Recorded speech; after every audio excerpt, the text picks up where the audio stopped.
wire with a chunk of lead on it, and this one is called the Glo Bottom Walker. This is a Yakima Bait product. The only difference between this and a traditional bottom bouncer is the fact that it has a spin and glow on there, giving a little bit more attraction. But what you do is you drop this down to the bottom, and one of the things about a bottom bouncer is that it fishes in close contact to the bottom. And what I mean by that is you don't want the bottom bouncer dragging, you want it just ticking the bottom. What you want to remember is if you're in 20 feet of water, a 2-ounce bouncer is pretty much what you need. 30 feet of water, a 3-ounce bouncer. 40 feet of water, a 4-ounce bouncer. And that's kind of the rule of thumb with bottom bouncer fishing. And what I have here is about a 36 to 42 inch long leader, and that's what you want with a bottom bouncer. A little bit shorter leader keeps that harness up off the bottom and not dragging on the bottom. Now the other really important thing about a bottom bouncer is the rod setup. It's probably the most important tool when it comes to bottom bouncer fishing. This is an 8-foot 6-inch medium action rod, but what this rod has is something that's called a parabolic bend. That's basically a really big word that means that when I grab a hold of this rod, the whole rod bends. It's got a real soft bend to it. And the reason that's important is you want that fish to be able to pick up on the harness and not feel the resistance of the rod.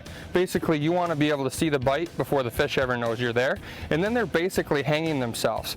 What happens is you're trolling forward, that fish will bite that harness, the rod will load up, the fish cannot feel the resistance from the rod itself, but since you're trolling forward, it basically sets the hook itself.